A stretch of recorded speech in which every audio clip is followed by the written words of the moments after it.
heavy metal spike that goes in about 5 or 6 inches, and if that heavy metal spike was to hit our saw blade, it would completely ruin that saw blade. Also, if that saw blade would hit the block on the end here, that's iron top on here, if it hit that block, well, that would ruin the blade as well. So that's why you had to stop at that last 6 inches, and because of the fact that you had to stop, back it up, move the log, make your next cut, that slowed you down a little bit, made that circular saw about 3 times faster than the Muley saw. But for the building, we got to move that log inside. And in order to do that, we got to hook up a ramp. We're going to use bridge blocks to do that for us. That's what this is a bridge block. That's going to bridge the gap between the outside cart and the inside cart, making a nice little ramp. So that we can go ahead and roll that log from this cart across the bridge onto this cart. Once we have the log loaded onto this cart, we can line that cart up with the carriage, and again we'll use our bridge blocks. We'll go from the cart to the carriage and load that log for sawing. Now in order to cut wood, we got to get some energy to that saw blade. And just like back home when you flip on that switch to light up a room, we got to get the water flowing before we can get that saw working. And in order to do that, we turn this wheel right here. Now as we turn this wheel, it opens up doors on the sides of the turbines.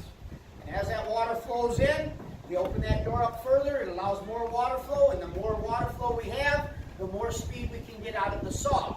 Now we are having problems with the saw today, so you guys are going to be able to see it cut, it's just not going to be cut properly. We only go about 1 or 2 inches at a time downstairs and move the wheel. But in the meantime, I think I can still do it. I'll move this grate aside. You guys can actually see some of the gearing down below. Wait, how does he get down there? There's stairs right over there. Oh, there's stairs? Hi! Now he's turning the wheel.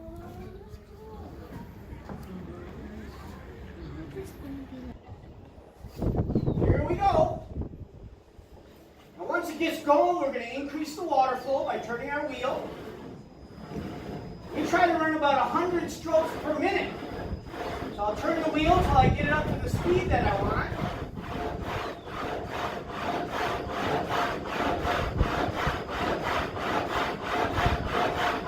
Alright, once I get it up to the speed that I want, now I have to engage the carriage.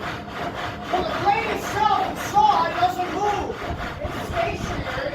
It's the carriage that actually pushes that log into the blade, giving us the cuts that we need. Now, how I engage the carriage, I got to pull this lever down.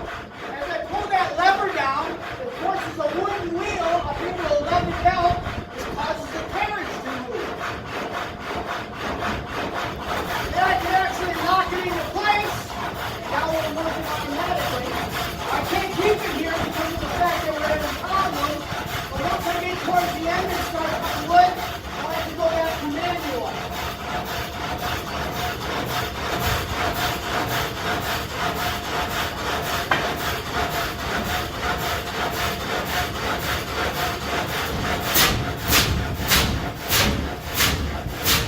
It's not supposed to slow down, it's supposed to continue at that speed. So I'm going to lift it up and then I'm going to run it a little bit, back it up, run it forward, run it up until we cut a little bit.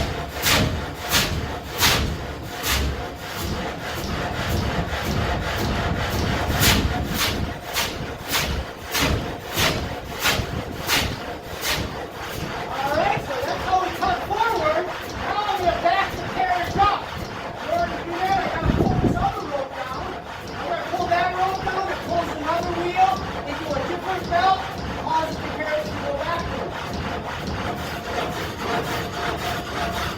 And now I can shut it down. Alright, do I have any questions? It'd take about 2 to 3 minutes. Cut that one strip. So cut one strip. So if you're going to cut, say, 10 boards out of there, that would take you 20, 30 minutes to cut up a whole log. Yeah, I only go at 100 strokes per minute. Back in the 1800s, they went like 200 strokes per minute. But we only cut a foot at a time for demonstration purposes. What kind of saw? Just, nope, just falls down to the floor below, we'll sweep it into a pile and we'll collect it. Back in the 1800s, they just swept it out the back door and people from town could come and get sawdust, use it for animal bedding or anything else they might need it for. Yes? Well, back in the 1800s, you know, I run at about 100 strokes per minute. They would run at 200 strokes per minute, so twice as fast as what I can run. But we only cut a foot at a time for demonstration, so we don't need that kind of speed because we're not. Well, thank you.